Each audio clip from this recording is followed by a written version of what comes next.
Okay, I think we're live now. Assalamu Welcome everyone, and welcome to Sheikhs Breaks, or I should say welcome back to Sheikhs Breaks. It's been a little while. We had a bit of a hiatus, but excited to be back. On tonight's show, we have Amy Zhao from Washington, D.C. Assalamu alaikum, Amy. And Fazlan Khalid, author of Signs on the Earth. Assalamu alaikum, Fazlan. Alaikum salam. Alaikum salam, everybody. Assalamu alaikum. Great to have you both on the show. So tonight's conversation will be around the environmental crisis we're facing, and hence the title Emergency on Planet Earth. So we're going to invite Amy to enter the conversation first. I'll just give Amy her due introduction. I just want to see how it's going. Just make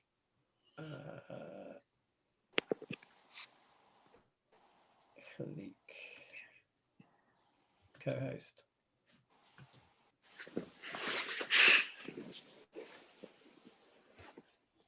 Okay, so Amy Zhao. Amy is a project leader at Delivery Associates, a policy strategy advisory firm where she advises mayors, government officials, philanthropies, and non-profits on delivering climate policy priorities. In her role as program director of the Bloomberg Philanthropies American Cities Climate Challenge, she directs a broad set of partners and staff dedicated to supporting 25 of the largest US cities in meeting their Paris Agreement targets. She also has led and facilitated strategic planning and consensus building around the priorities of the Biden administration, specifically on how to empower a whole of government response to climate change in the US. In the global context, Amy has participated in UNFCCC negotiations to advise a coalition of small island countries on negotiating policies on the international stage. In addition to her expertise in climate and sustainability, she has also led and implemented policies focused on COVID-19 response, economic recovery, equity, and preventing political violence. Her background is in mechanical engineering and management consultant. So, assalamu alaikum again, Amy. Welcome to the conversation. Lovely to have you on the show. How are you? I'm doing great. Thank you for, first of all, thank you for having me. And thank you. What a kind of introduction. No, not at all. It's a pleasure. And thanks for making the effort all the way from DC. So I can't not start with congratulating you on a new president. How does it feel?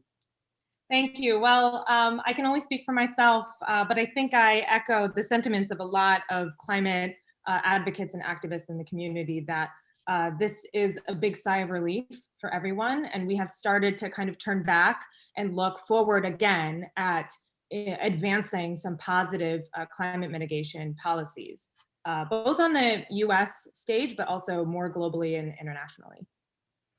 Great. I mean, certainly it's exciting for the rest of us to see a change in the presidency. And on that subject, going straight into it, what does sort of US environmental policy look like going forward with the Biden administration?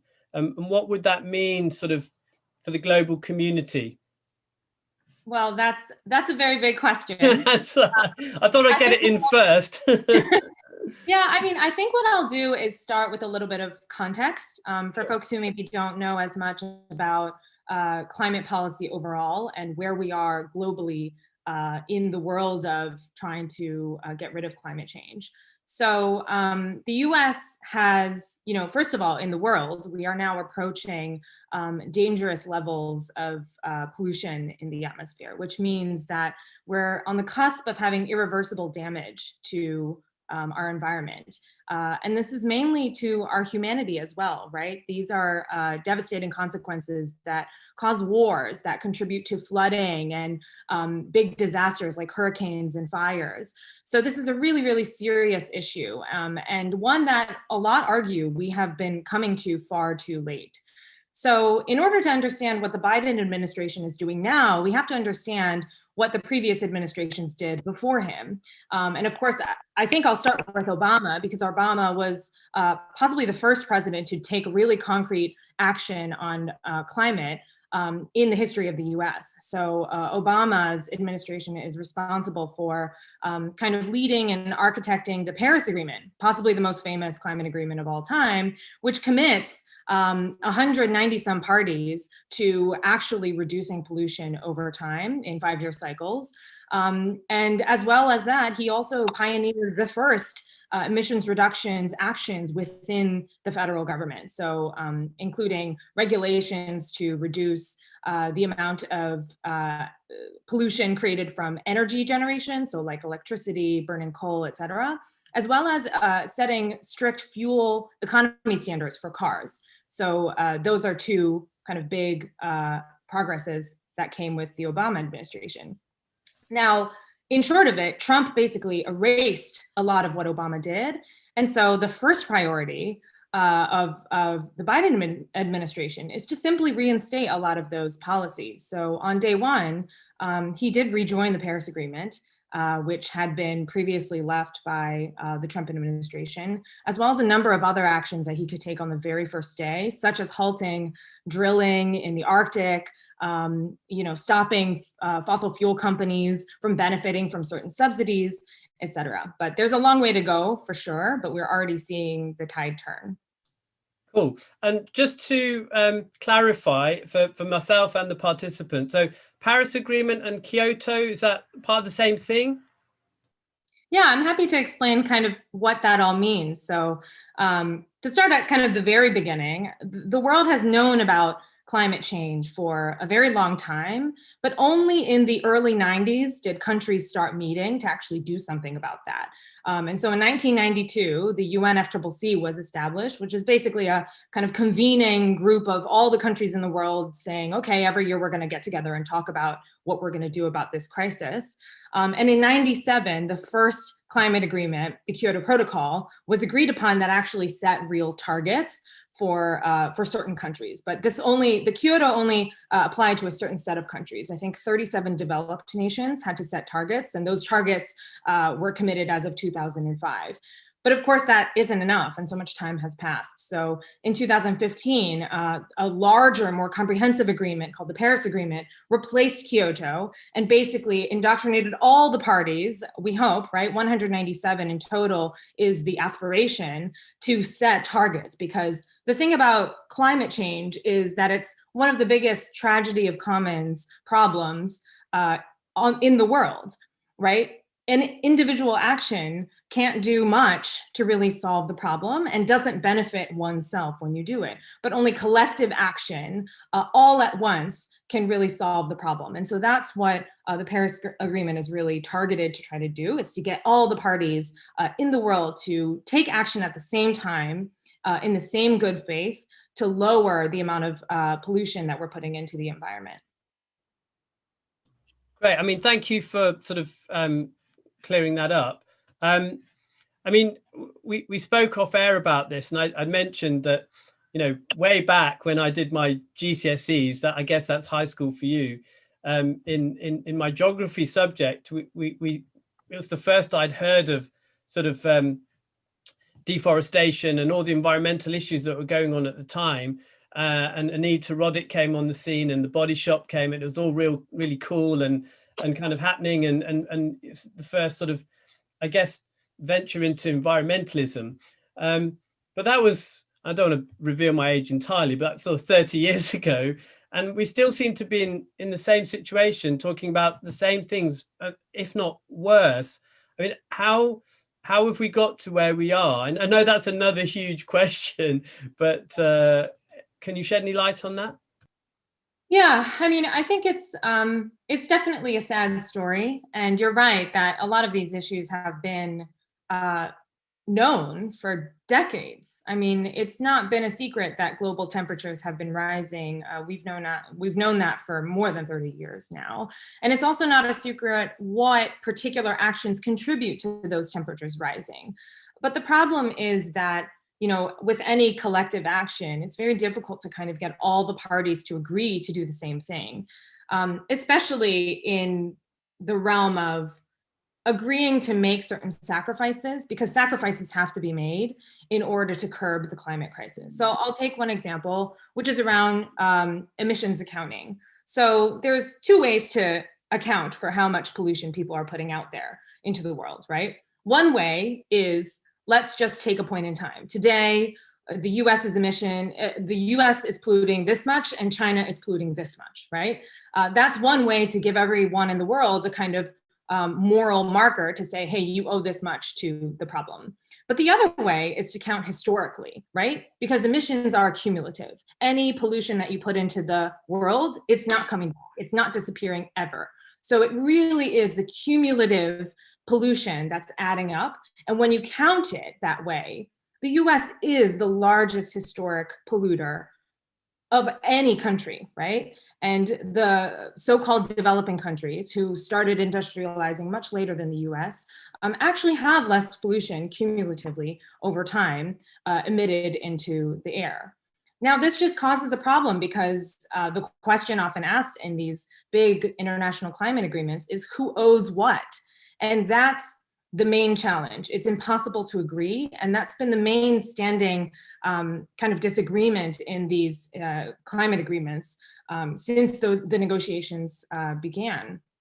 Now, the other thing that I would say here is that, of course, money is a big factor because it costs money to take actions. And I mean, not only does it cost money, it also is a sacrifice of personal comfort. So what does a zero emission world look like? It means you're probably taking small sacrifices. You're not driving your own personal car to work every day. You're maybe driving an electric car, or you're maybe paying a little bit more for electricity because that electricity needs to be renewable. You know, people need to make sacrifices and investments in order to build an infrastructure that is sustainable. But of course, nobody wants to foot the bill. And it's difficult to say exactly who should foot the bill and exactly what proportion of that bill each of us should foot. I think that's the main challenge because you have historically, quote unquote, developed countries like the US, the countries that have industrialized first, who have historically been taking advantage of polluting into the environment over many more decades and much more, you know, length of time, and have benefited much more, grown wealthy over it, right? For much a longer duration of time than the new coming countries like Brazil, like China, like India. You're talking about deforestation. Well, Brazil's typical argument when we come to these international climate agreements is, well, deforestation is how we run our economy.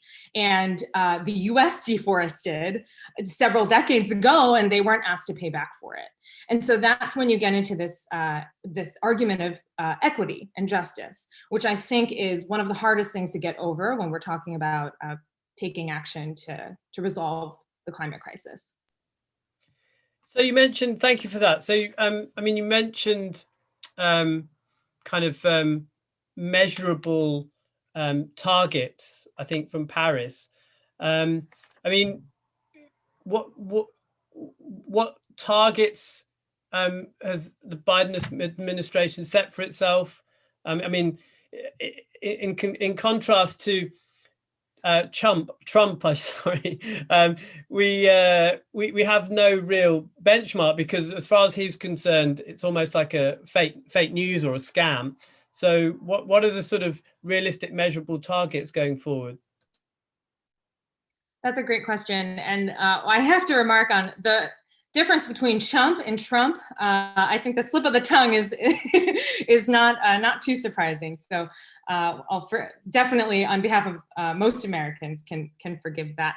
In terms of setting actual targets, it's a great question because the Paris Agreement and many international climate actions before have been criticized for not having enough accountability, and that's a problem, right? you say, okay, everybody has to set targets, but the targets can be set by each country on their own volition. So they don't have to, it's not like they're being checked against a report card or anything like that. And those targets can't really be enforced. So what happens when a country doesn't meet their target? Well, there's no international police force that's going to go in and arrest the head of that state. It's really voluntary, and that's what makes this a difficult problem. But in terms of what the US is doing, I think you put it very well, which is that the US really didn't have much. We went forwards, we took one step forwards with the Obama administration. And then I think with the Trump administration, we really did take 2 steps back. And of course, one thing I should say is Biden is taking steps that have never before been seen in the area of the US making steps forward in climate action. So a couple things to note, first of all. Biden himself has appointed 2 climate czars, which has never been done before. Climate typically used to live in maybe 1 or 2 agencies like the Department of Energy or the EPA. But this time, Biden really has committed to a whole of government approach to approaching and mitigating climate change. And so what that means is that he's set 2 very high profile people to be in charge of this agenda, John Kerry on the international side and Gina McCarthy on the domestic side. And now what they're also doing is those 2 climate czars now also have the kind of place to, work with other cabinet agency heads. So Biden's nominees in Department of Energy, leading Department of Transportation, a lot of different actions have to happen in order for them to reach certain climate goals. And they now have the infrastructure and the personnel to make that happen. Now, what of the goals themselves? I think right now, the Biden administration has started doing what he can start doing right now, which is reversing things that Trump undid, things like fuel economy standards, things like reducing opening of new coal plants, right? Things like depermitting the Keystone pipeline, which is a big oil pipeline that has now been halted. Things like drilling, in protected national lands, national monuments. In terms of hitting new targets, though, that of course is something aspirational and much difficult to do than it is to commit to. So time will tell to see if Biden actually makes good on his promises. I think that he's definitely starting up on the right foot, and a lot of environmental advocates are excited and have praised his first actions, just in the last few weeks. But of course, some of these changes take a huge amount of time. To really decouple ourselves from fossil fuels, it takes a huge amount of change. And this means people really need to sacrifice, and there will be losses from all sorts of different areas. And I think that's what the new administration is really struggling with and is going to have to contend with. How to balance the needs of the economy, how to reduce emissions, but also not penalize those who are most vulnerable and make their livings off of dirty energy or fossil fuel dependent industries. So he will have to be there for those communities and find a way to navigate and negotiate all of that in order to meet the targets. Targets that, I might add, need to be renewed every 5 years within the Paris Agreement. Great, thank you for that so comprehensive answer. So you mentioned the climate czars, so that's interesting, but so that's obviously local to the US. But going back to, I think, my initial question, how will the US situation, how can that affect the sort of global community? I think the US, well, it remains to be seen. The US's standing has obviously changed over the last 8 years since Obama. But I think looking at the way the Paris Agreement was constructed, it is really clear that the US is a major player. It's the #1 historic top emitter in the history for all countries, right? So the US does have a culpability and a responsibility to step up and take ownership and move forward on the targets on the Paris Agreement's behalf. I think what the US can really do is set a good example.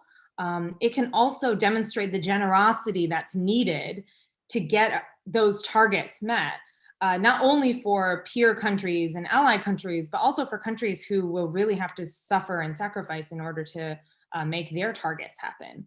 So I think it's a demonstration of goodwill that has to come from the US.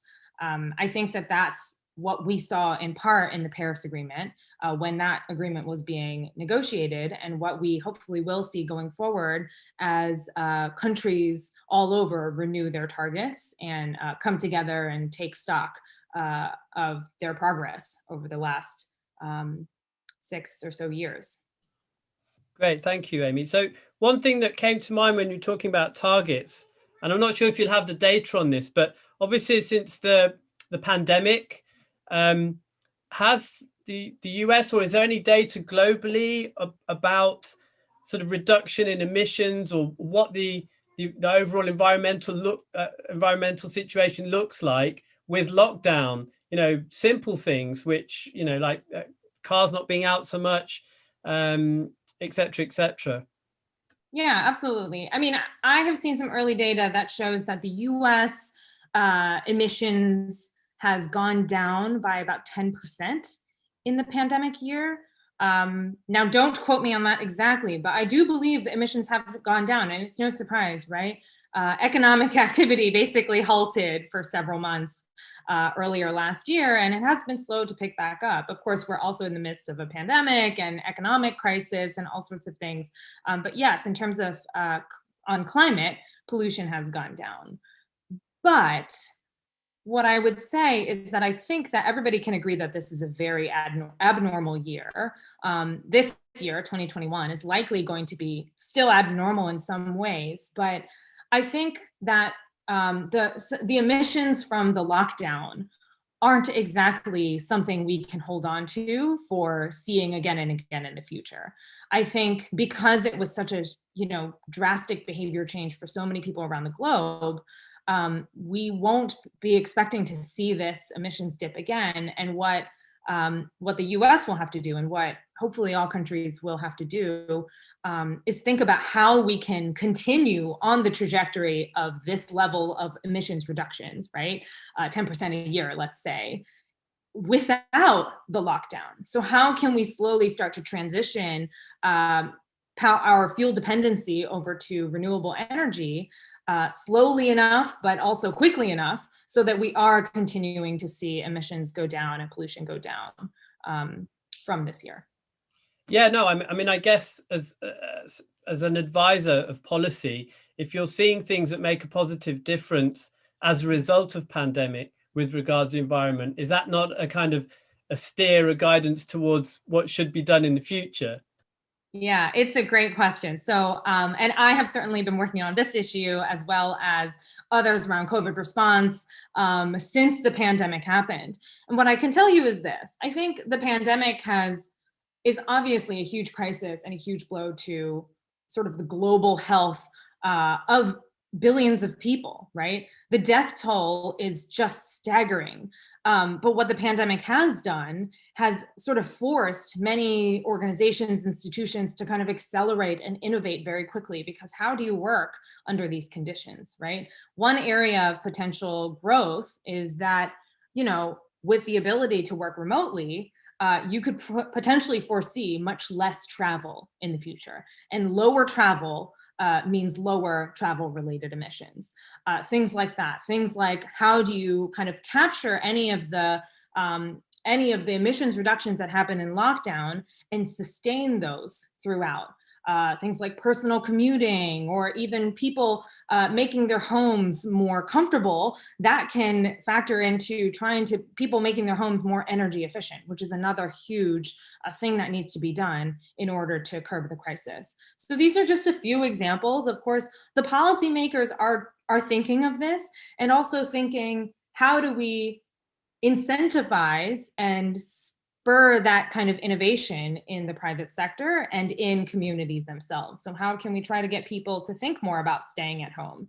And maybe that is, I don't know about everybody's decision-making on this call, but I think a lot of people now are thinking to themselves, why, yes, I would like to stay at home a little bit more. Yes, I might return, post-pandemic, I might return back to work, but I might only go into the office 1 or 2 days a week.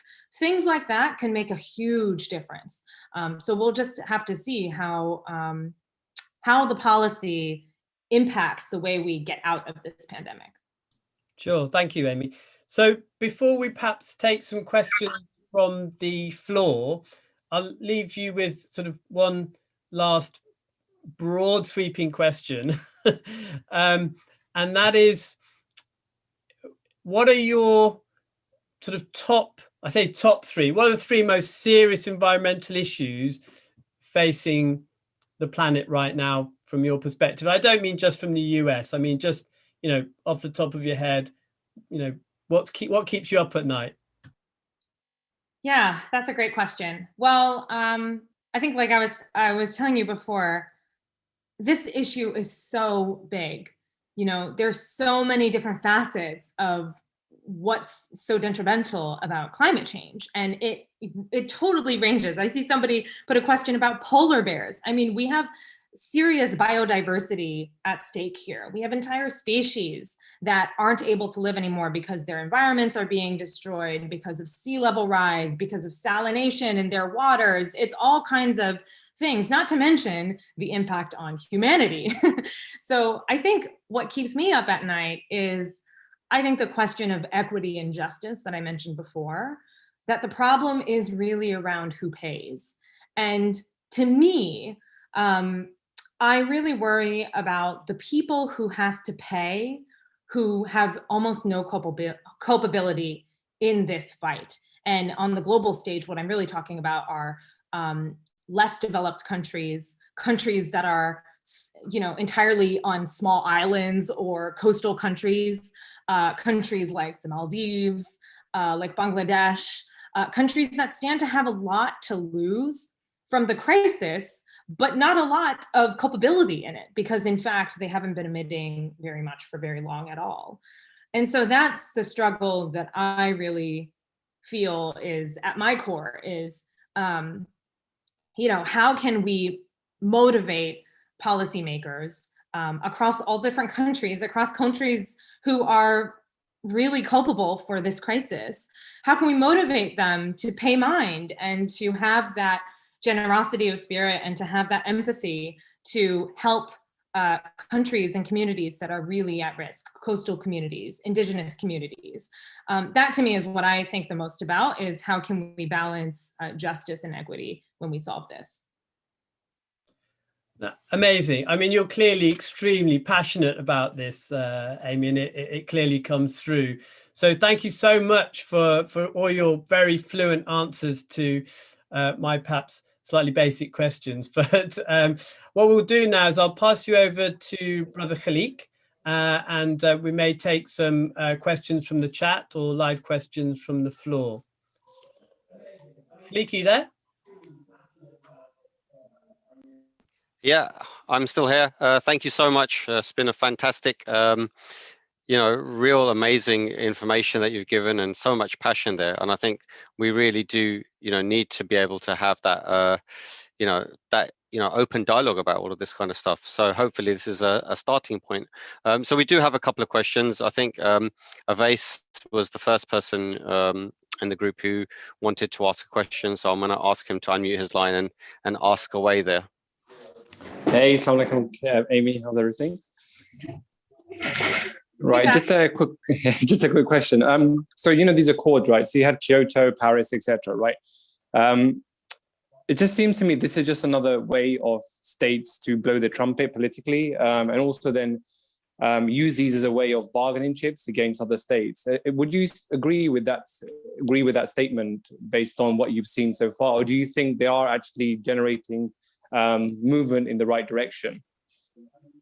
It's a great question. And I completely empathize with that criticism.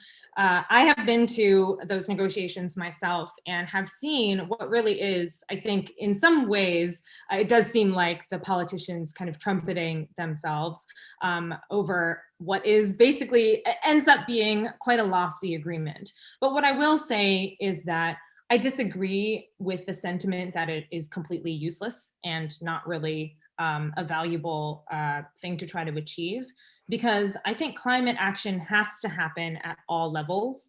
It happens on the international or global level, right, with these sorts of agreements. It also happens on the local and community level. Think your kind of local community composting kind of program, or your local, your buy local farming, or your farmers markets, or your kind of local activists that are doing this sort of work in your communities. I think that we have to have every level of society participating in this to truly make it happen. And it is all interlinked, right? When those agreements get made, like Kyoto, Paris, they are made in front of the public eye, and it does matter what is being said there. So I think, in short, yes, they might be lofty agreements. Yes, they might not be ambitious enough, but I think they are necessary. And fingers crossed, they will hopefully get more intense and more committed to doing what needs to be done over time. Thank you so much there for answering that. Really, it's a great answer, and I think you're right. It's about getting that exposure and getting as many people involved as much as possible, really. And as Avois was mentioned, the Accords have a great deal to do with that. There's another question. Actually, you mentioned it about the polar bear. I think I'm going to ask Mimi if she would like to unmute and ask, but otherwise I'll just read it out. Mimi, would you like to speak out, or shall I ask on your behalf about the wonderful polar bears? I think she'd probably like me to ask. So I think she's mentioned it's a little bit off topic, but what can we do to save the polar bears? And is there really a crisis with the polar bears? So the polar bears, is it really a crisis? Why, yes, it is. In fact, I think the polar bear, well, first of all, I should caveat, I'm no expert on polar bears. So I will not have the most accurate information on what exactly to do to save the polar bears. But what I can say is that the polar bear has been a powerful symbol for the environmental movement in terms of getting people activated and getting people educated on the fact that there is a problem. And maybe everybody remembers some of the most famous images of the emaciated polar bear stumbling into an Alaskan town to try to look for food because their environment isn't enriching them enough. Things like starvation and just polar bears being left to die on glaciers as they're melting away. So I think, that's one thing the polar bear is really doing for the crisis, is it's showcasing, how devastating this is to our natural environment, to animals that live in it, and to people as well. In terms of what we can do to save the polar bear, I think on the global level, right, climate change has to be stopped. If climate change is stopped, then the environment that polar bears live in will be protected, right? Because they need a certain level of Arctic to live and hunt and thrive. On a smaller scale, though, specifically to like communities that live really close to polar bear habitats, one thing I'll note is Arctic drilling, right? Drilling for oil in the Arctic directly interferes with polar bear habitats. And so that's just an example of how these big policies that are happening on national levels, on global levels, can impact an animal like the polar bear and its own habitat. No, really eloquently put there. And I think, I'm sure as many of others have seen, David Attenborough's recent kind of documentary about in his lifetime how things have changed so much dramatically environmentally and habitat wise. And I think that is something that has really made a huge impact to like you said, the polar bears or other habitats out there. And these policies really do need to sort of be uplifted and, you know, be updated more than anything else to reflect upon how society needs to be as opposed to how it has become. I think there's another question here. There's plenty of questions coming in. So I think the next one was from Sadia. Sadia, would you like to unmute and ask live? No, it's okay, you can ask. Okay, so I think Sadia was saying yesterday the UK government released figures to show that we have hit all our emission targets 1970 to 2019. But are the UK and EU standards on emission targets enough? Should we be adopting WHO rates? So I'm happy to answer this to the best of my own knowledge. I'm not super familiar with kind of what the UK targets are and what the UK has done. But what I can say is the question of, are these standards enough, is a really difficult question because there is no agreement on what enough is. There are states that say the Paris Agreement is not enough. There are many, many states that say that, in fact. And the reason is because even where we are today, which, to put it in context, today we are already past 1 degree Celsius above pre-industrial levels. So when you might hear about Paris Agreement saying, committing us to under 2 degrees, well, today we're at 1 degree C. Already, there are people who say that is, you know, we've surpassed what is quote unquote enough, because we can't turn back time, we can't undo it. And already you can see that the effects of climate change are causing so much damage. So I think that it's a challenging question and it depends on who you ask. Everybody will have a difficult answer. What I think though, is that if the UK is hitting its target, then why not ratchet those targets up? I think every party needs to do more right now and to do it faster and to do it better in order for us to really preserve what is left, right, of our global environment and atmosphere so that we can stop global warming. Thank you. No, thank you. It's fantastically put there. There's a couple more questions, and then after that, I think I'll hand back to Amir. So I think this is a question from both Saad and Yusuf's 7-year-old daughter, and that is, you know, what can we do personally, family-wise, and at a community level to contribute to the positivity or positively contribute in this sort of fight, you know, towards this? Well, this is a great question, and I'm personally very excited and humbled that 7-year-old Yusuf is asking. So thank you for that question. The way I like to think about this is on 2 levels. There are things you can do on a personal level, and there are also things that you can advocate for and support on a systemic level. Now, on a personal level, I think there are some basic things that you can try to do in your day-to-day, like using less fuel. Maybe that's driving less, taking the bus or the tube instead of driving yourself in your gas-guzzling car. Maybe switch to an electric car or reduce the frequency in which you go out, you know, carpool with friends, things like that. You can also do things to change your consumption. So buy less fast fashion. You know, just buy less Amazon stuff. Try to get your stuff more locally. Eat less meat. Meat is a very high emission kind of source of food, and you can reduce that by eating less red meat, eating less meat overall, trying to eat more sustainably sourced foods. Now, on a systemic level, one thing that I'll say is I think that there's often a struggle between what you can do personally and what has to be done at a systemic level. I think it's wrong to make people feel bad for doing things like eating meat or driving their car. I think that's counterproductive. And what I'd rather see is that people acknowledge that they make choices within this larger system that needs to change.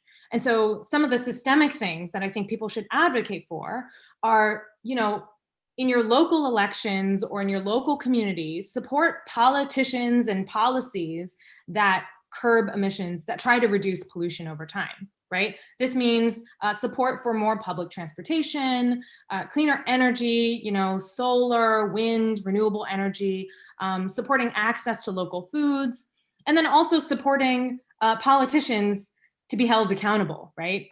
Meeting those targets that you set, and then once you meet them, set even better, more ambitious targets.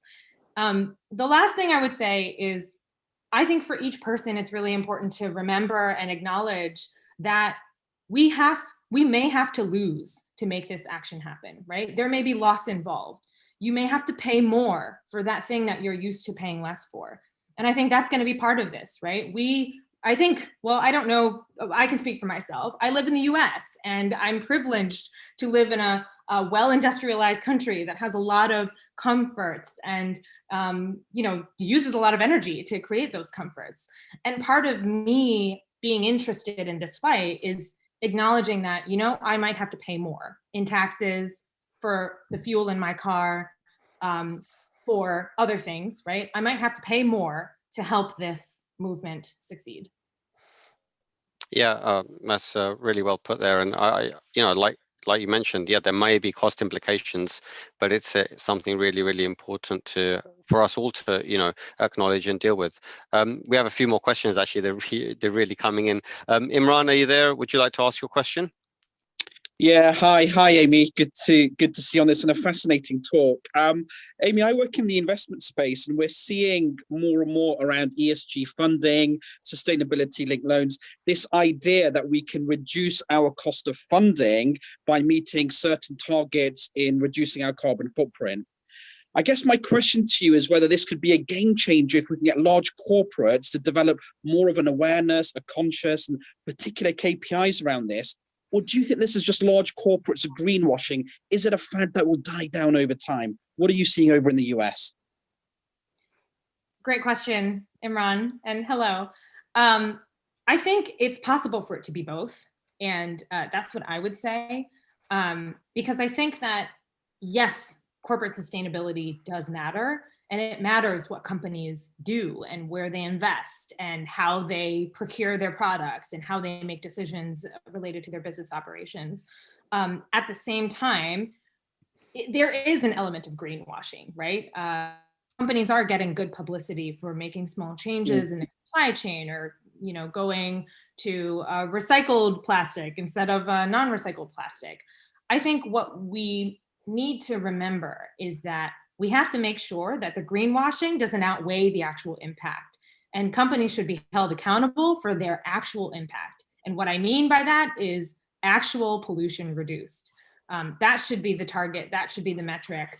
Not, what logo they can slap on their product or what they can say about their investments. It should be linked to actual carbon emissions reduced. And I think the more transparency we have around that, and I know companies are starting to come out with their own sustainability plans and things like that, I think that is great, but when they report on it, that will be even better.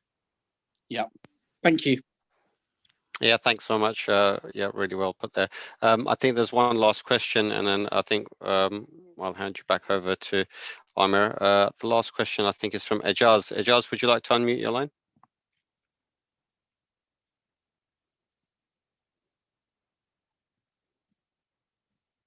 Okay, maybe not. Let me read this out to you. Just bear with me, I'll bring it up.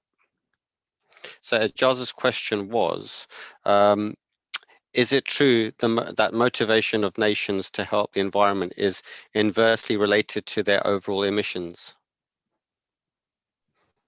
It's an interesting question because I don't think it's exactly inversely related, because obviously countries like the US and China are really looking at reducing emissions. And that's because they have their own, they have things to lose on their own, right?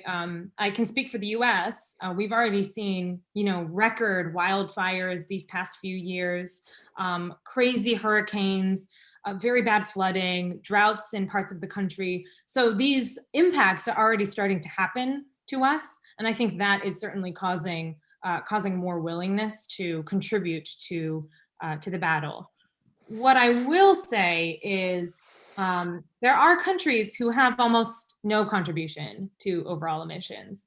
Countries that I mentioned before, like the Maldives, small island countries, coastal countries, countries that really are not yet industrialized or very recently industrialized. And I think that's where those countries also need to take action, as well as the countries that are culpable, like the US and China. I think that's what makes this a very, very difficult problem to solve, is because it's very difficult to say that those who emit the most have to do the most, because actually everybody has to do, everyone has to do something, right? And I think that's, there's actually a concept for pre-industrialized countries that are looking to contribute to environmental change, is that they can actually skip industrialization, or they can, rather than going to dirty technologies and then to clean technologies, they could go directly to clean technologies. So countries that have never had a grid before, setting up a renewable grid first. There are things like that which can be done, but of course, better developed countries need to invest in that and need to kind of put the money and the support and the technical assistance to help those pre-industrialized countries make that happen. So I hope that answers the question somewhat. Yeah, absolutely. I think you've very eloquently answered all the questions, and really fascinating to hear about all of your passion in this. And it's been excellent, just to get a real insight over everything that's going on. I'm going to hand you back over to Amir now, and hopefully a bit more of a discussion, and then we'll continue from there. Thank you, Leek, and thank you for everyone who's joined the call for putting in those questions. It is about a community event, so this, is what we're trying to achieve. Amy, thank you so much for your contribution so far. If I could ask you to take a seat on our virtual sofa, and we'll perhaps reconvene after our next guest. Thanks so much. So without any further ado, if we can segue into our next guest. If you haven't seen or read this book yet, you need to buy this book. I know Amy talked about not buying from Amazon, but if there's one thing you're going to buy from Amazon in the next whatever, it's this, okay? So Signs on the Earth, Islam, Modernity and the Climate Crisis. So our next guest, Fazlan Khalid, I'm going to just introduce Fazlan before we get him on the line. So Fazlan Khalid has a worldwide reputation as an advocate of environmental protection rooted in religious tradition. He founded the Islamic Foundation for Ecology and Environmental Sciences, which is now established as the world's leading Islamic environmental NGO. He was the convener of the Islamic Declaration on Global Climate Change, which was launched in Istanbul in August 2015, and is currently the chair and co-author of the Islamic Charter on the Environment, Al-Emaan, convened by the United Nations Environment Programme. He's a member of the UN Task Team on Religion and Development and the Advisory Board of the Yale Forum on Religion and Ecology, and is, of course, the author of Signs on the Earth. Did I say Signs on the Earth? Get this book. Islam, Modernity and the Climate Crisis. So, Fazlan, assalamu alaikum. Welcome to the conversation. Fazlan, you need to unmute your line, please. I'm unmuted. Thank you for the welcome, Amr, and wa alaikum salam wa rahmatullahi wa barakatuhu. Fascinating discussion by Amy. Thank you, Amy, for your insights and your expertise. Learned much the past half hour. Excellent, Fazlan. So excited to have you on the call. I wasn't joking about the book. This, for me, is a game changer. Having read it once, twice, made notes, it's a privilege to have you here to discuss it. But first and foremost, Fazlan, I wanted to ask you, for the benefit of everyone who hasn't read the book or hasn't come across your work, what is Islamic environmentalism? Hit the nail on the head. Okay, fine. Well, the answer to that question is there is no such thing as Islamic environmentalism. How's that for a start? That's a great start. We'll have to expand. Right, okay, I'll tell you. You see, now, we tend to use, in the subject we're discussing, which is a recent phenomenon, recently introduced jargon. I would put it to you and the rest of my friends and brothers and sisters in the audience that environmentalism didn't really start in earnest in the West until Rachel Carson published a book, Silent Spring. That was a trigger for everybody, and everybody began to open their eyes. And then, so apart from studying nature and biology and zoology and all this kind of stuff, the environmental thing didn't really take on even in the universities until well into the 70s and the beginning of the 80s. That's when university departments began to have faculties of environment and ecology, and studies of nature and biology, zoology, geography were integrated into that subject.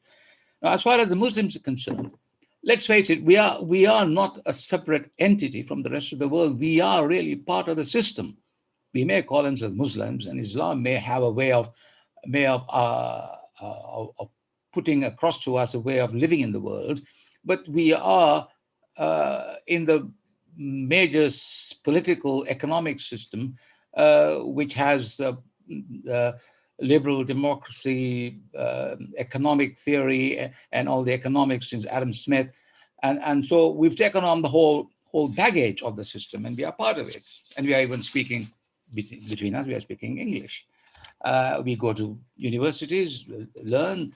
We want to get the best jobs possible, so we can have the best money possible. We can have, and we can pollute the universes the best we can in the process of getting ourselves a very good standard of living. But I have been working on this subject now for nigh on 40 years, and I have come down to the conclusion, after looking at the Islamic ethic as well, that, and I say quite convincingly, there's no such thing as environmentalism in Islam, because Islam itself is the environment.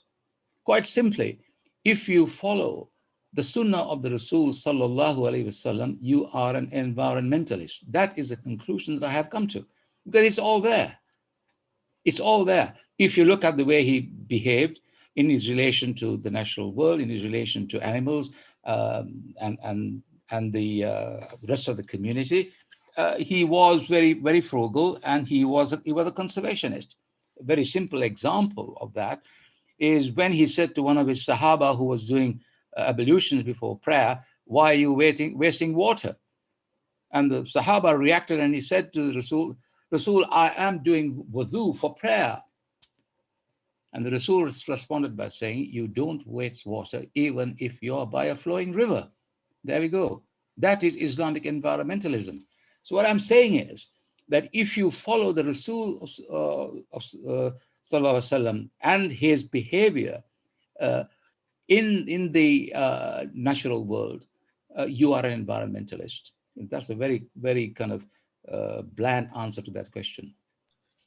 Thank you, Fazl. No, not bland at all, not bland at all.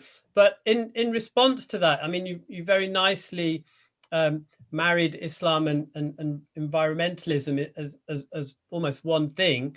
But I mean, for an example, as perhaps a point of conflict, which maybe you can answer, in Islam, certainly as far as I know, procreation is encouraged. You know, have lots of children, increase the ummah, they can make a difference, etc. And I know you mentioned in your book about what you called the carrying capacity of our planet with regards to, you know, how many people there are, and an overpopulation. So how do you reconcile perhaps the current issue with overpopulation and the sort of the Islamic tenet of a big family or growing family?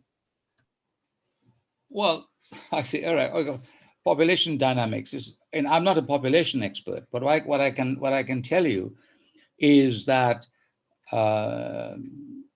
talking about population broadly, that the increase of population between 1900 and 2000 was over 4.5 billion people. That's a great increase, whereas now we have nearly 7.8 billion people. Now you're talking about family planning. I would say that most of the Islamic countries, Islamic population, are in the so-called developing world, and they haven't got the educational infrastructure and the kind of things that the more advanced countries have in order to get them to look at family planning and the economic system in order to control their families. So in a sense, it is systemic. I'm not excusing big families, but people have to think of that in terms of the current global systemic system. So we are at a disadvantage ourselves, people like UNB who live in Western Europe and the United States, who are advanced technological countries, who have the health systems and the medical systems that and the education system that educates people into limiting family size. We are at a disadvantage. So in a sense, that is unfair to say, broad brush at the whole Islamic world and say, well, why do Muslims have large families? I think there has to be education. People will have to have better medical services, better advisory services to help them, educate them into limiting family size. And that is a future and an option that we have to aim for. You see, it doesn't excuse it.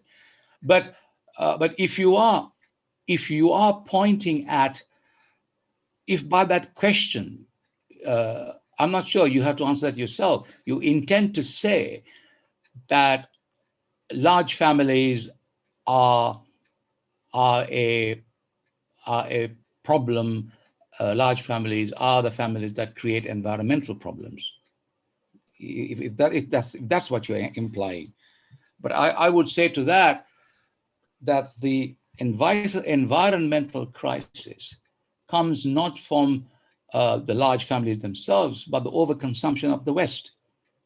You see, now I think that is an ongoing statistic that 20% of the developed world, i.e. Western Europe, Japan, Australia, and so on, 20% of the Western world consume 80% of the resources. And 80% of the rest of the world consume only 20%. That's the balance of the impact on the environment. So it is not just population statistics. You cannot, there's no direct correlation between consumption and population. You see, it's the other way around.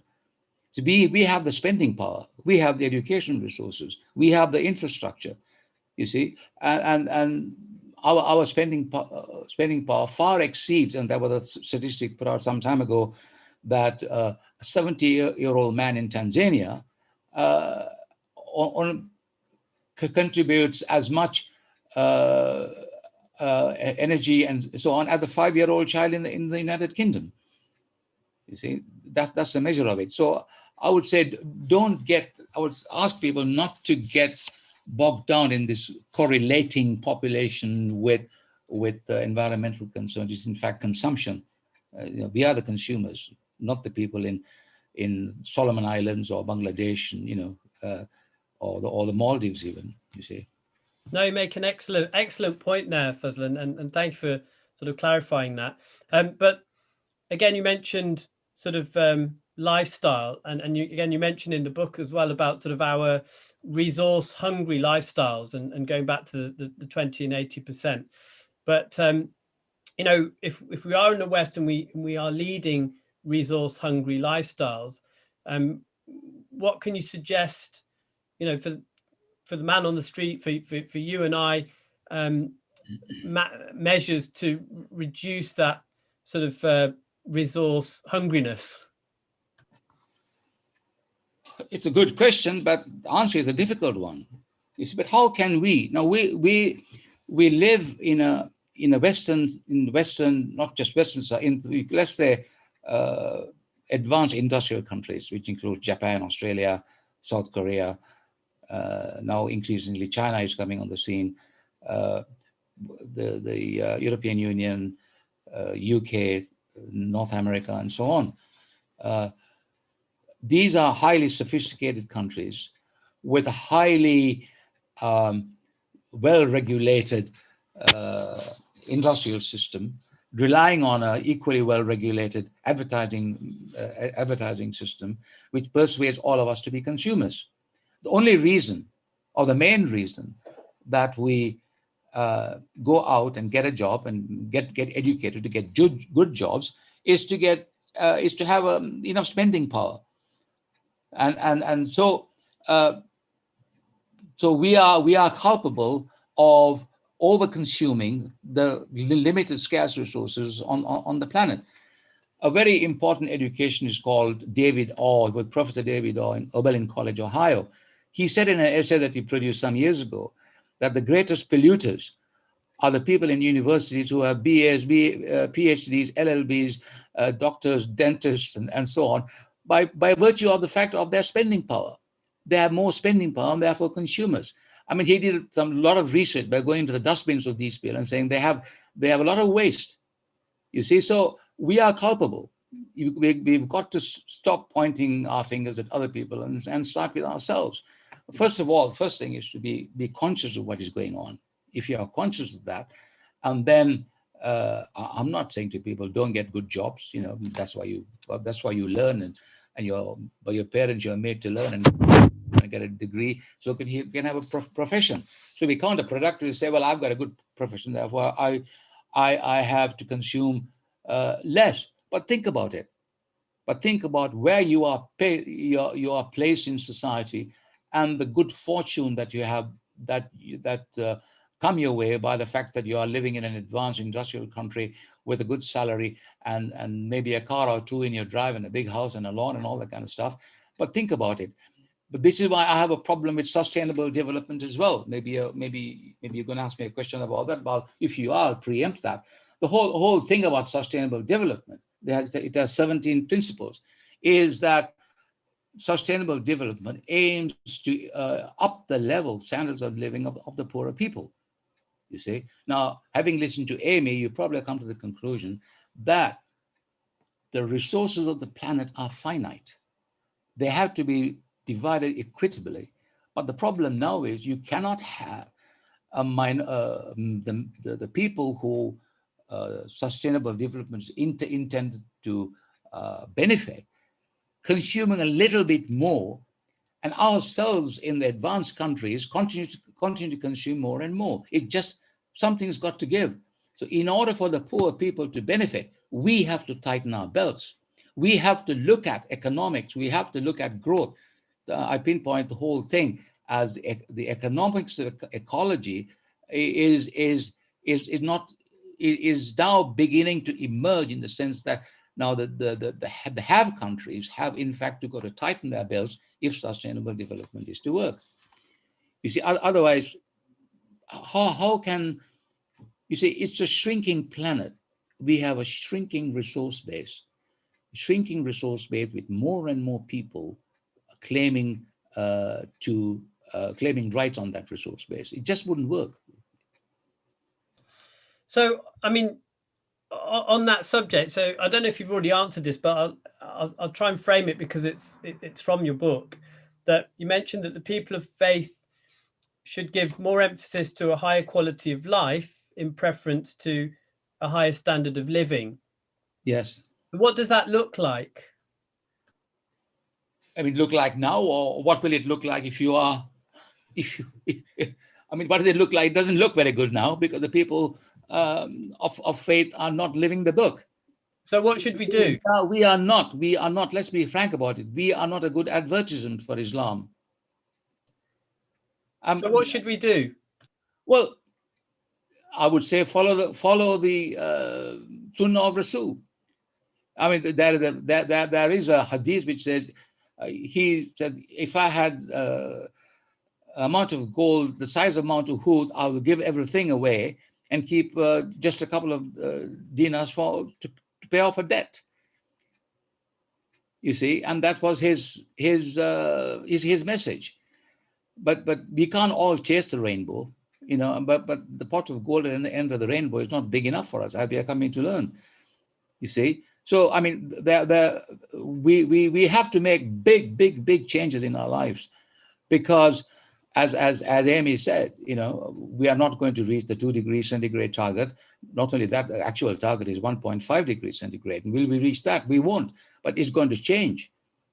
You see, and I'm speaking as someone who had a good life in the second half of the last century, you know, and maybe we caused the problem, you know.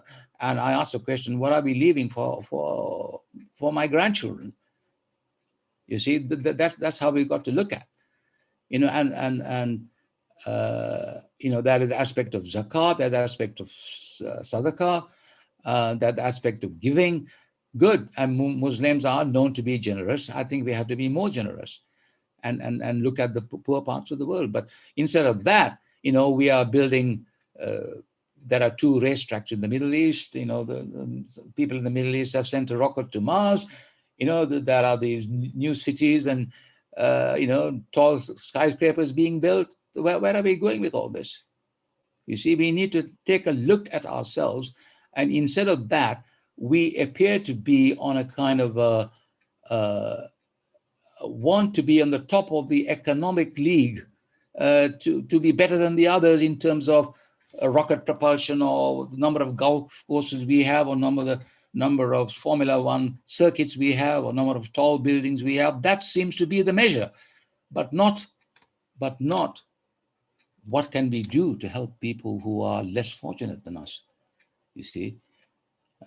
So instead of chasing rainbows, we need to look at the less fortunate. That is what I'm saying. And that is, in a sense, is Islamic environmentalism.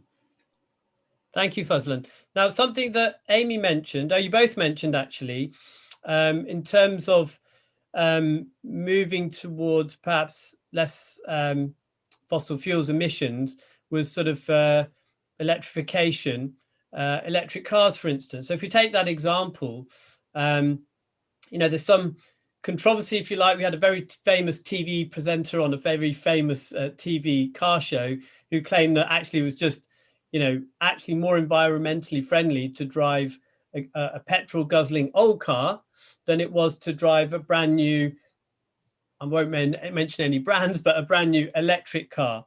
And so I wondered if you could touch upon, and perhaps even later, Amy as well, on sort of the carbon footprint of, electrification, and also the sustainability of batteries, battery production and battery elimination. Okay. That is an unarticulated secret in this whole business of green energy. You know why we are so desperate to get green energy? The secret is we don't want to lose the lifestyles we have already created.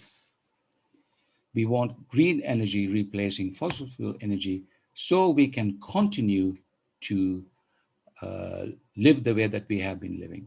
I'm just saying that is a fact. So we are going to get green energy in desperation, so we can't lose our standards of living. We got to live the way we live. How can we not drive a car? All right. Firstly, the batteries. You know what the batteries rely on? They rely on rare minerals. They rely on cobalt for one thing, and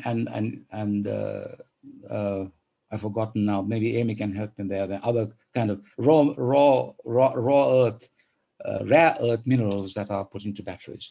I think it's lithium. Lithium, thank you, and a few other rare minerals. You see, but they need to be processed. They need to be dug out. They need to go through a similar industrial processes the fossil fuels went through, because they don't dig deep wells or deep mud, anything like that, but they have to go through. But that industrial process is also polluting. So somebody will come in about 50 years' time and say, we can't have batteries, or somebody will say, let's have hydrogen. Or they'll have hydrogen. Hydrogen is a cheap fuel, and once the secret of producing hydrogen cheaply, maybe they have, I don't know. Maybe it's a good thing. But in the end, what will this new energy do for us? It'll help us to maintain our current standards of living. But what does that mean? It means heavy duty on extractive industries.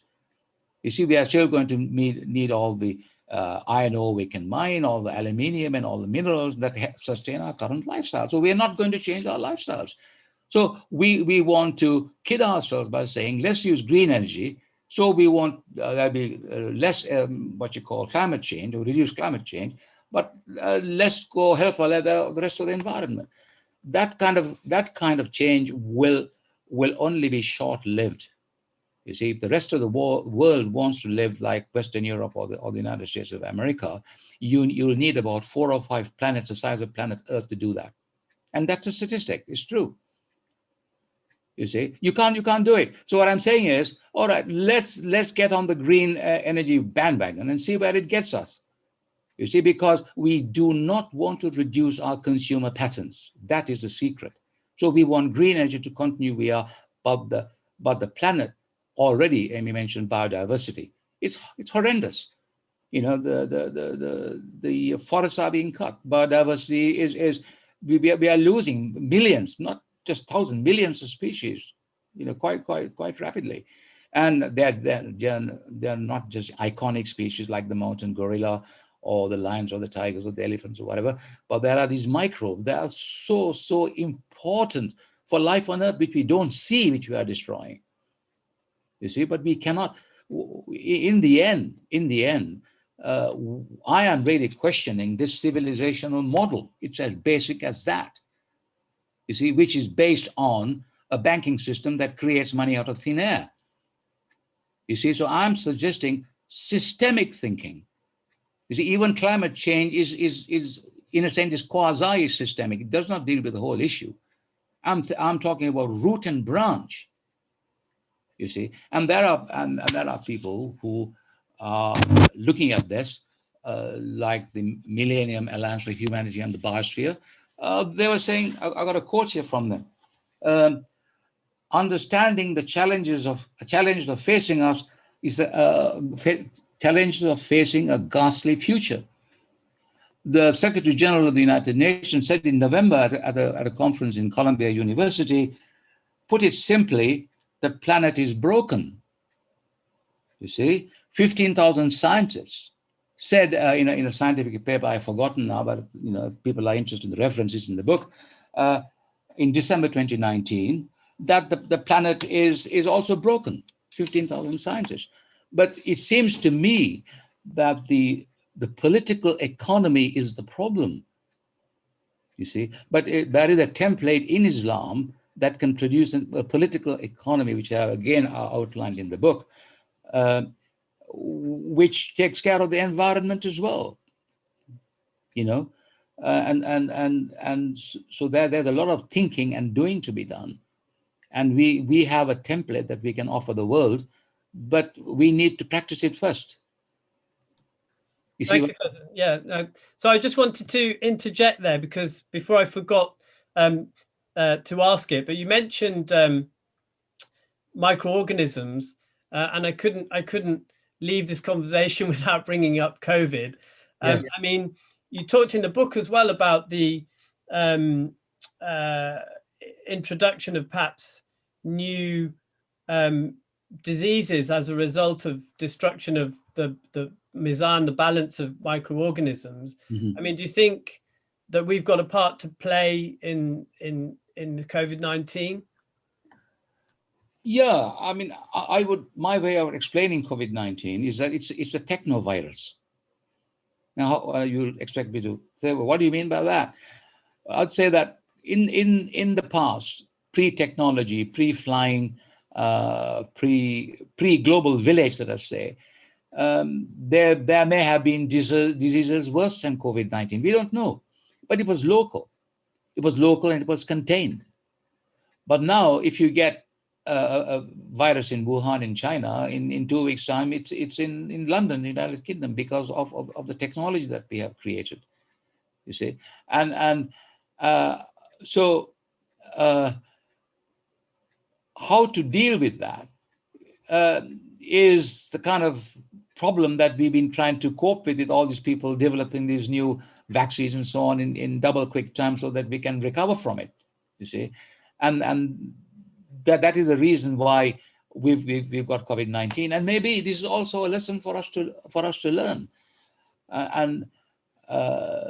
What is to come in the future in the next 20, 30 years is going to be nothing compared to what we're experiencing from COVID-19, you see, because with this kind of lockdown, where I live in the east of England in Norwich, wildlife is coming to urban car parks. There's no traffic on the roads.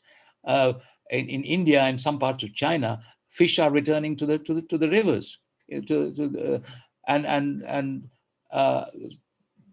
These kind, and of course, as Amy said, there's been carbon reduction as well, and carbon reduction is nearly not enough to deal with the whole aspect of climate change, but it's also somebody is teaching us something, that if you control your behavior and reduce the amount of carbon energy that you expend by going to work or driving your cars for shopping or doing the various other things which emit carbon, it can in fact reduce carbon emissions. But it's only a short while. It's, we cannot have reduced enough in 1 year, the kind of things that are being creating for 50 years, you see. So it's kind of a lesson for us, you see, maybe a lesson for the future, what is going to happen when things really go wrong and climate change really hits us, between the eyes, and we have to really, not just lock down, but control all the kind of activities that have been going on in this world by using carbon. Thank you, Fazlan. Now we're getting lots of questions coming through on the chat, so I'll leave you with one last question before I pass you over to Brother Khalik. Yeah, and that is one of my favorite quotes or passages in the book was the contrast between GDP and GNH. So if you'd like to explain that to our participants. So some of listeners may probably know that GNH is something the government of Bhutan advocated some years ago, and it's still existent. GDP is gross domestic product, where we measure economic output in terms of money, and gross national happiness, GNH. There's element of psychology involved in it. Are you happy in the environment?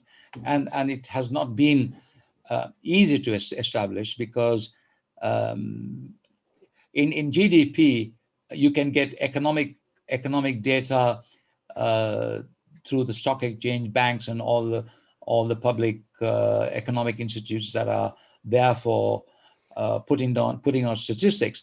But in GNH, the people who decide whether somebody is happy or not has to go through a 6 or 7 hours psychological interview to discuss whether GNH, where people are really happy. So it's an expensive exercise. As far as I remember, when I wrote the book, this was, and maybe things have changed, but it's a good attempt. But so far, although the United Nations have recognized it and recommended it, the only other country to try it and temporarily was Singapore, but they gave it up as an impossible exercise. But it's a good thought. Thank you, Fazlan. No, it just struck a chord, a gross national happiness. Yes. You certainly didn't teach us that at GCSE geography. So anyway, on that note, thank you, Fazlan. I'm just going to pass you over to Brother Khalid. There's lots of questions on the chat, so we'll try and get through as many as we can. Yeah. But thank you so much. Jazakallah khair. Well, fascinating. I have to say, really, really interesting. And I have to say, I agree with Amir. I really enjoyed the book. It's got such an amazing concept, the synergies that you bring through Quran and Hadith, and just across the board, really, really interesting. So yeah, there are lots of questions. The first one actually is from Tasneem, and her question is, how do you think Muslim leaders can do more to engage the community on climate change? Mm-hmm. Well, they'll have to practice what they preach. It has to come out in the khutbahs. I have to say, and I'm not happy saying this, because it's the leaders themselves that need to be educated, you see, and that has been my struggle. I've been doing this for 40 years, and I've been trying to develop teaching techniques, developing workshops, trying to get into mosques and trying to talk to the ulama. And they have not really got to grips with what is really going on. They think, if you're talking about by Muslim leaders, you mean the ulama and our teachers. They haven't really got to grips with it. Forgive me, but I call this, we are now engrossed in 5 pillars Islam. There are 5 pillars that are compulsory, we've got to do it, but the rest of Islam is something. Then we go to the khutbahs and listen to Quranic verses and the hadiths, and we come home and the story goes on. So there has to be a massive educational program. It can happen 2 ways. By people like me, by old folk saying, come on, brothers and sisters, look what you're doing, look at the Quran and Sunnah. Or by young people, by like yourselves, saying this is our world. Look, well, look what has been happening in our world. What can you do? What can you do for us to change our world? Well, as some people are saying, the answers are there in the Quran. Why don't you tell us about this? If this is true, you know, Rasul Sallallahu Alaihi Wasallam came to teach people good behavior. Full stop. Good behavior with your brother or sister, your mother, your father.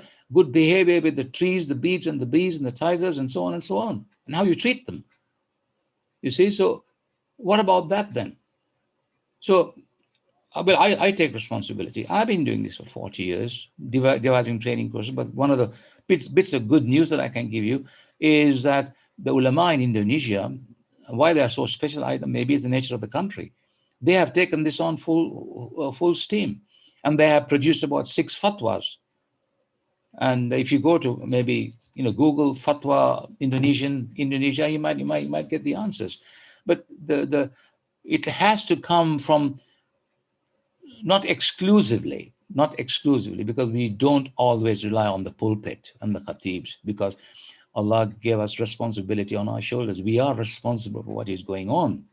You see, we are culpable, you and I, because we are part of the process. You see, so we take it on ourselves and say, well, then go to the source and find out, dig it out. And there are many, many young people who are now in the Extinction Rebellion movement. I'm not part of that movement. I'd encourage them to go and sit with others and do the thing and remind people of what they're about. You see, another thing I want to remind people, this is a shared earth. We share this earth. We are 20% of the world's population, and the other 80% are others. And we have a responsibility to understand what Allah says in the Quran, what Rasul has done on these issues, and go and articulate it and do it for others. It's also a form of dawah. You see, I tell you, we've been going for 40 years. This is not a complaint, don't get me wrong. We've been going for 40 years, and we are still a voluntary organization. Everybody that works for us works for nothing. And we are okay with that. You see, we don't get support from outside. So we worked so hard that we are now a part of a United Nations agency and working with the UN. So you see, it's a form of do it yourself and be in touch. And if you want to set up a workshop, let us know, and we'll help you set something up in your area. And we can include madrasa teachers, your parents, your community leaders, and so on. You see, also engage with others. Work with Friends of the Earth, or work with your local government, and join your local groups, and teach and earn and learn. That's really interesting, Jazakallah khair, and really kind of comprehensively put an answer there. I mean, and it's interesting that you mention, that they need to be educated themselves, and I think sometimes the youngsters have actually brought it to the front line now, haven't they? Really, they are the hope. They are the hope. There are lots of young Muslim people. There is a Muslim caucus on Extinction Rebellion. They've been contacting me. I'm giving them advice on these Islamic ethos, and it's up to them. We can't do everything. You've got to pass on the responsibility, because it's the Sunnah of Rasul is common property. He set the example. We've got to follow it. Yeah, no, I agree. Thank you very much for that. The next question is from Ejaz. Ejaz, would you like to unmute your line and ask your question?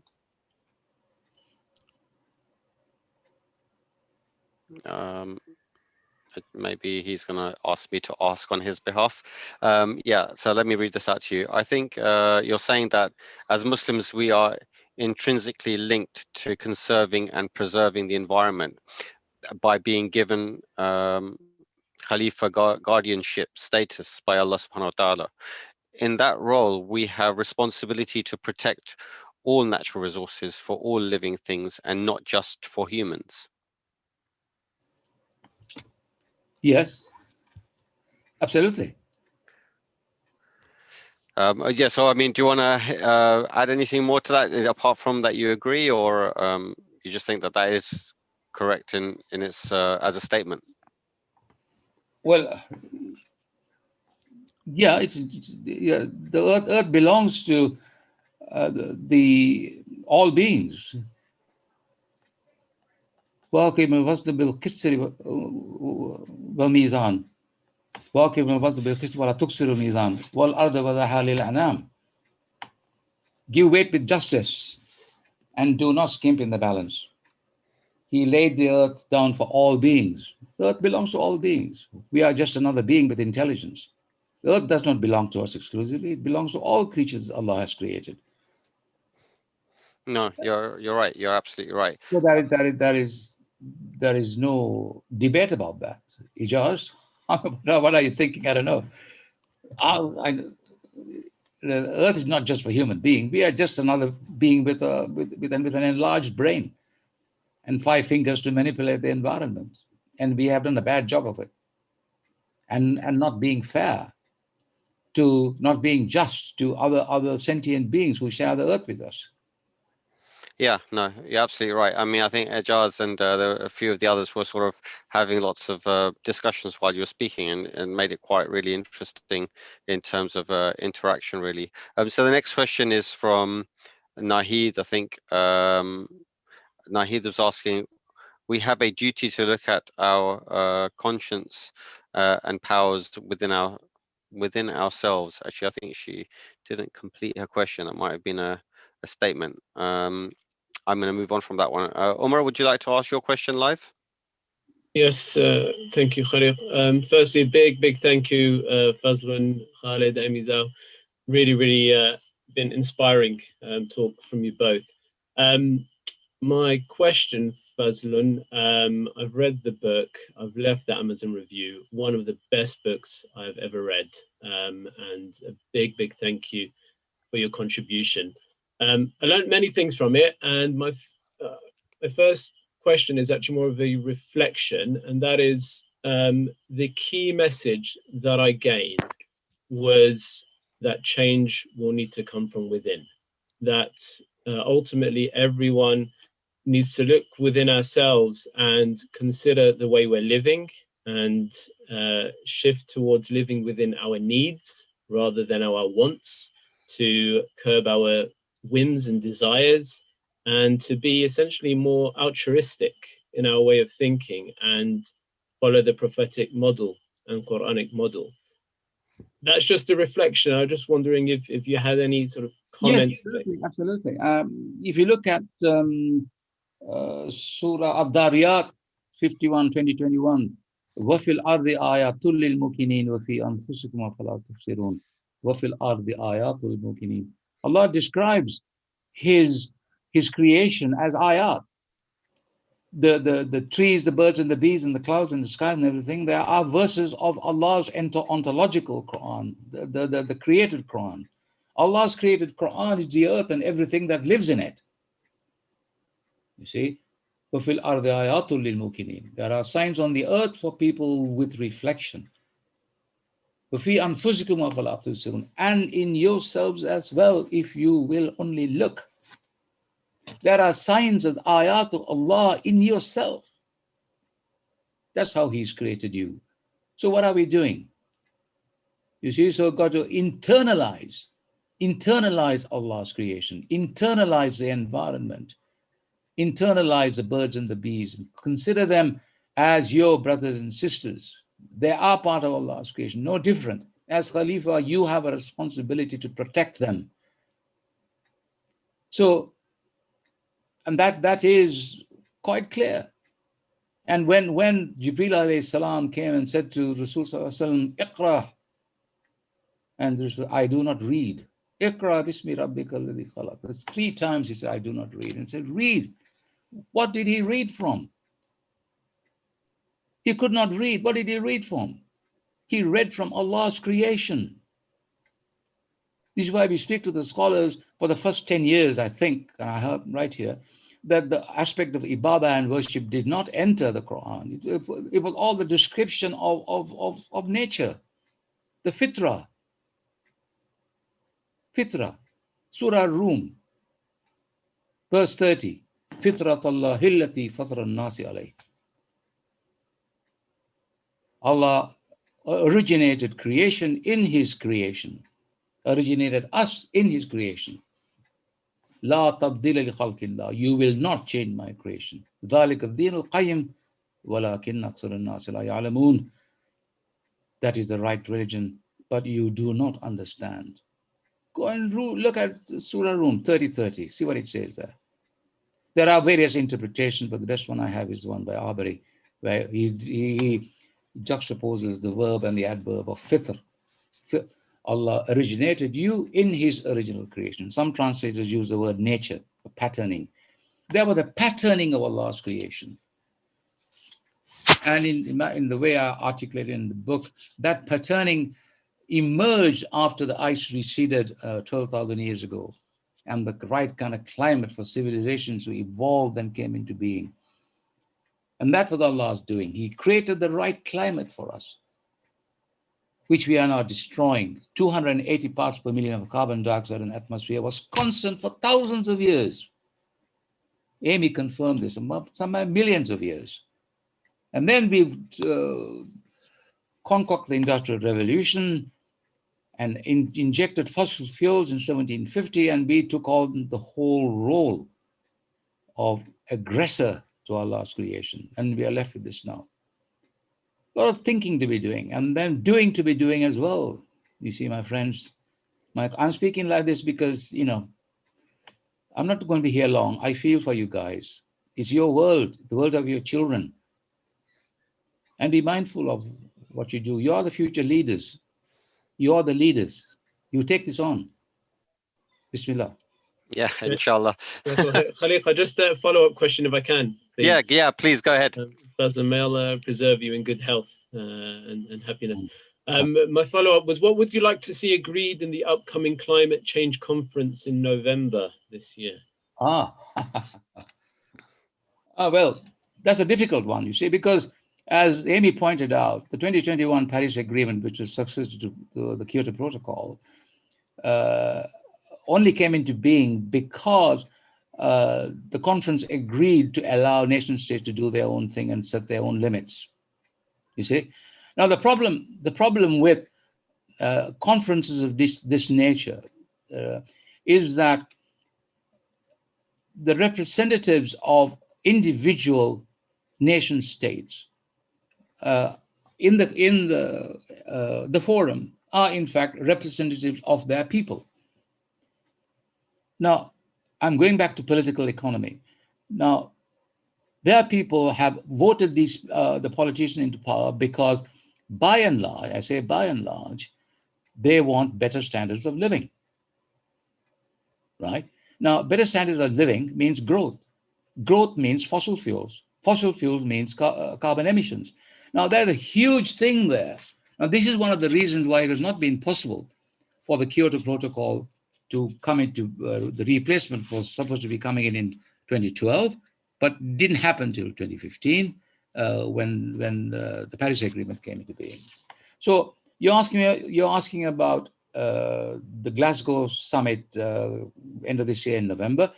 The same factors are still in play, because how can any politician produce X tons of reduction in carbon dioxide when they have a growth agenda at home?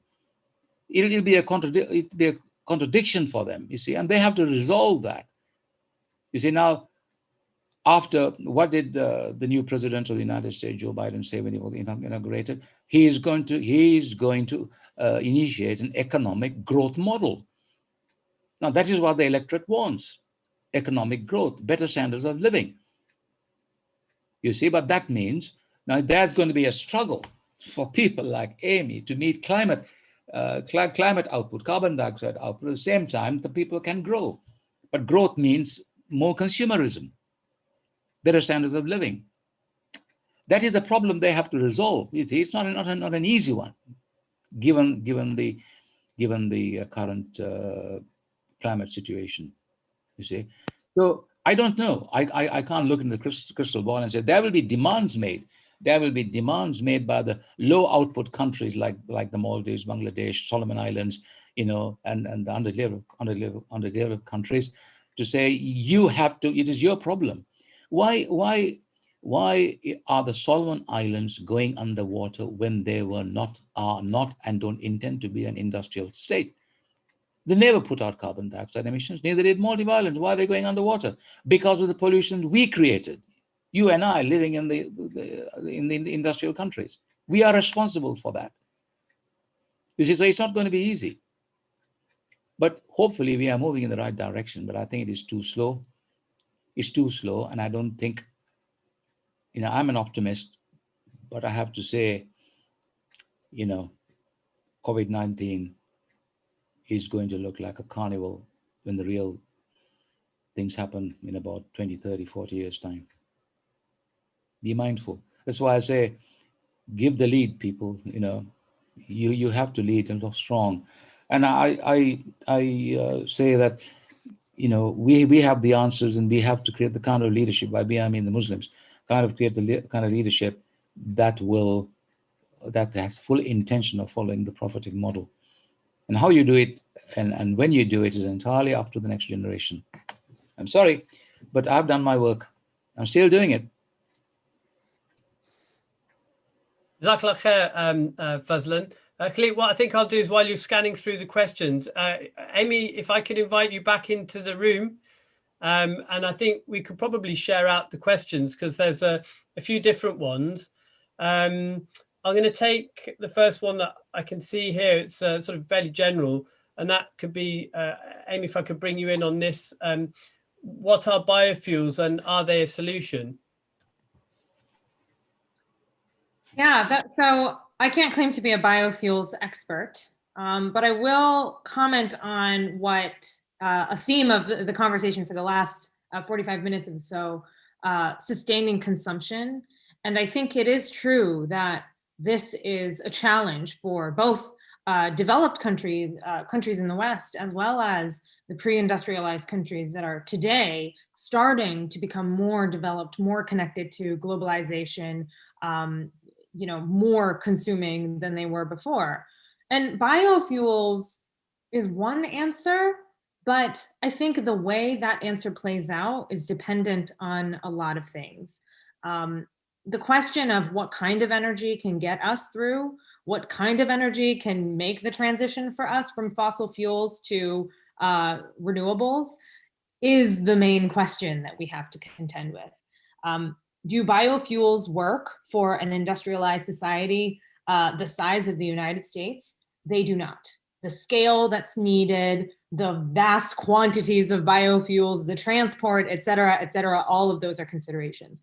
But would they work for a micro community in, say, West Africa? They might. Would they work for a smaller island community that has a population of, under 500,000? They could. So I think the question is really context dependent. And that's part of the challenge, is that there is no one answer that, will get us from where we are today to where we need to be. And just one more point that I might add is, I think that with the trends that we have today, consumption is increasing, and there is no way that is slowing down. I think the challenge that we really have is, how do we make sure that our consumption is growing in a way that is sustainable and eventually becomes totally sustainable, however, kind of unreachable that seems to be right now. Thank you, Amy. Just following on from that, there's another question from Imran. I'll ask it. What do you think Muslim communities can learn from the environmentally conscious movements who don't draw inspiration or guidance from religion? Feel free to pass that over to Fazlan. Yeah, as I said, Islam has a lot to offer in this area, and I say Islam is intrinsically environmental, although Muslims haven't woken up to that fact. The way I would answer that question is by giving examples of what we have been trying to do, and there are two areas in the, for want of a better word, in the theology that we have been active in resurrecting, if you like. There's a thing called, what we put a name to it, called Ilmul Khalq, knowledge of creation. There's a huge amount of material, certain verses of the Quran, based on Khaliq, Khalq, creation. and we call it Ilmul Khalq, and we built 4 themes. The first one on Tawheed we call the unity principle. The second one on Mizan we call the balance principle, and the third on Fitra we call the principle of primordiality, of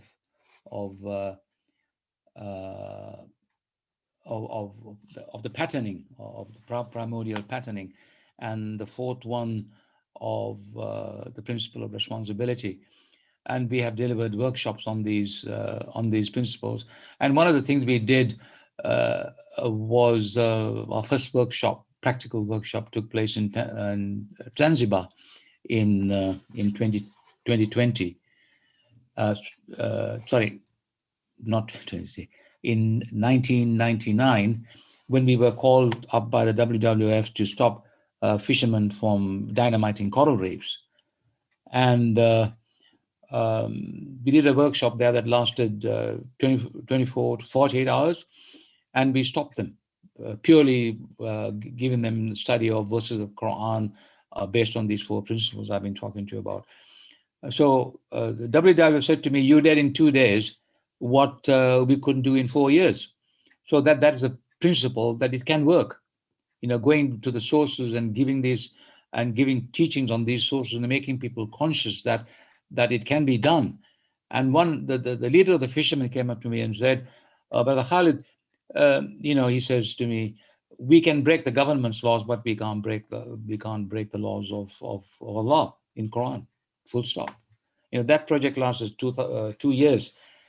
But in addition to that, there is something else as well, because in addition to the Quran, there are teachings in the fiqh, and they have been integrated in the hadith literature, which now emerging as a fiqh is called fiqh al-biyah. Biyah is not a word that's in the Quran, but is broadly used in modern Arabic to denote nature, natural surroundings. The word in the Quran for environment, ecology is creation. So fiqh al-biyah, when you go into this, there's an amazing amount of stuff there about what people can do to what I call it in the jargon is Islamic natural resources management. There are systems called the HEMA system and the Harim system, the Waqf system, the Ijara, the Iqtara, Iqta systems. The HEMA system will allow communities, it doesn't have to be government orientated. You can create a HEMA in your own back garden. We say, well, you won't cut down trees, or you grow organic plants, or you grow vegetables and use organic fertilizer and so on and so on. And then in the HEMA system will also allow the creation of large national parks where deforestation is forbidden, where you can protect tigers or protect wildlife or whatever you want. The Harim system is based on the idea of the Haram Sharif. The Haram Sharif, the Prophet ﷺ said, you cannot cut down trees, you cannot kill animals, and you've got to leave the land as it is. And that Harim system has been incorporated into what we call the Islamic environmental ethic in fiqh al-biyah. So you can have protected riverbanks, you could have protected wells, you could have protected water courses, all this is there. So we have to learn it up first, you see. But it can be, you don't have to do it at a national level at the beginning. But I know I'm working with the Saudi Arabian Wildlife Authority. I know the environmental planner there, Al-Emaan. He's working up in the Hile regions of northeastern Saudi Arabia, the mountains of Hile, where he's produced a biodiversity zone using the old HEMA method. We are supporting a project in Tanzania called the Orphans Eco Village, 40-acre village where we are encouraging the planting of trees, organic agriculture, the creation of the HEMA and the Harim zones. So there's an enormous amount to do. You see, but then this I'm talking, so you can be thinking as Muslims about this Islamic method of doing these things, but you can also talking as Muslims, well, we are also part of a shared earth working with other people. So you work with other people and do what they do as well, and help climate change activists, help people working on the biodiversity areas, help projects, and get involved yourself directly with these people. And then, you know, you can inject an element wherever possible of the Islamic teachings into it if it is appropriate. You see, there's so many things that you can be doing in these areas. Bismillah. Jazakallah khair, Fazlan. So before we perhaps wrap up with closing comments from both of you, just a one-word answer from both of you. Amy,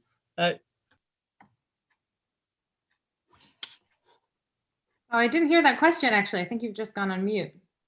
should we be going to Mars? I mean, at this rate, we probably should. Fazlan? Absolutely no. Use the same money to feed the people. Excellent. Okay.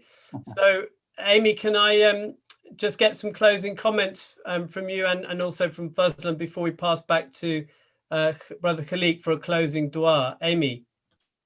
Yeah, absolutely. So I actually want to say something to touch upon the last question that was asked. And I think this hopefully wraps up kind of my main message out to this group. And thank you everybody for participating, by the way. But one thing that I just want to raise here is that religion and faith, these are organizing principles for us to create communities, right? And communities, if you think about the way change happens in the world, communities really drive that change. They're the engine for things to move forward and to shift from where they are today.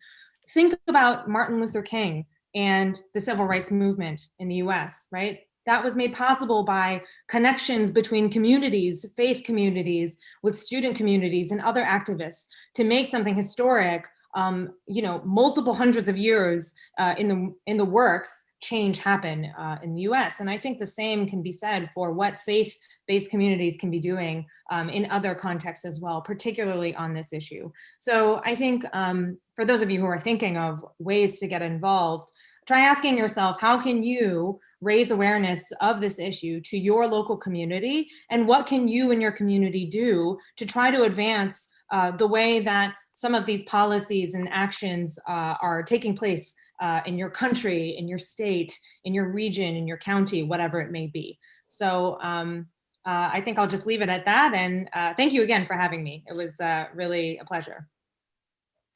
No, thank you for participating, Amy. Thank you for those closing comments. Fazlan. What's the question? So I was just asking you for closing comments. Okay. Closing comments, right? Okay.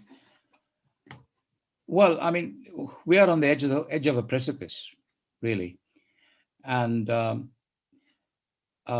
isn't much time. But I do believe that being 20% of the world's population, if just 5% of us took on this task, you know, that we could change. You know, we need to be agents of change. And I would say, as a Muslim, don't rely entirely on the ulama and the politicians to come up with it. Change starts with each oneself.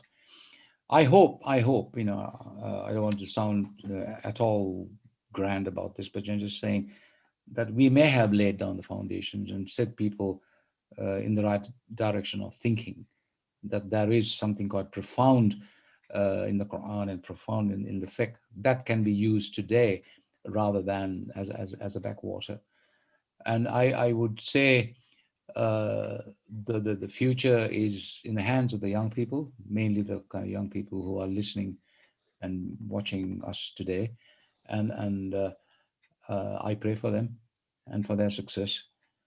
And I also wish to thank Amy for her sharing her experiences with us. Amy, thank you. And maybe one day we'll meet.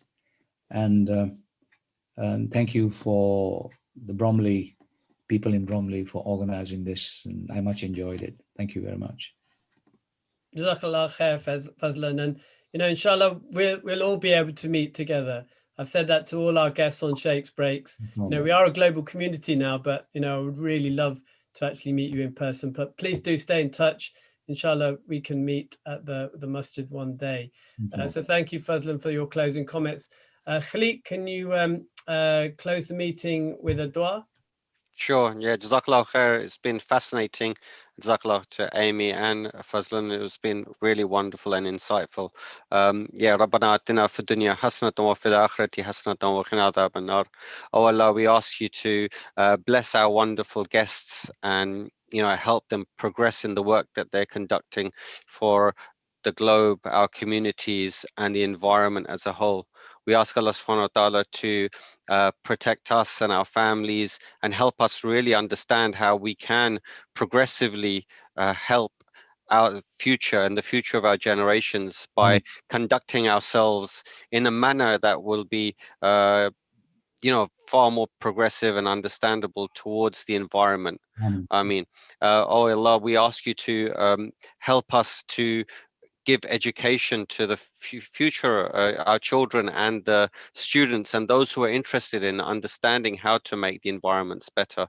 I mean, oh Allah subhanahu wa ta'ala, we ask you to bless our community in Bromley. We ask you to bless the management and ask the fantastic work that's going on through the Al-Emaan Center, their trustees, and everyone who's involved in this. Oh Allah, we ask you to forgive us for our shortcomings and ask us to continue to work towards bringing this community together. سبحان ربك رب العزة عما يصفون والسلام على المرسلين والحمد لله رب العالمين. Assalamu alaikum. Welcome, Sam. Jazakallah khair to both Amy and Fazlun.